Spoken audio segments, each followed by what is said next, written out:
پہ چل رہے ہیں۔ کتنے ہی لوگ مسئلہ پوچھنے کے لیے آتے ہیں، جی میں نے شراب کے نشے میں اپنی بیوی کو طلاق دے دی۔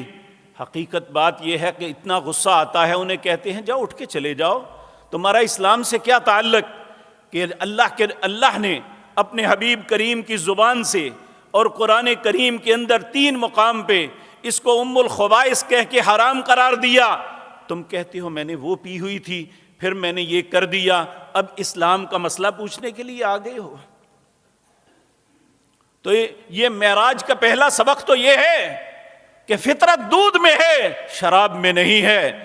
اللہ کے نبی جناب محمد الرسول اللہ ہزاروں کروڑوں درود و سلام بھیجے آپ کی ذات مطہرہ پر، اللہ انہیں جزائے خیر سے نوازے ہماری طرف سے، جنہوں نے فطرت کو اپنایا اور ہمیں گمراہی سے بچا لیا۔ معراج کا پہلا سبق ہمیں یہ ملتا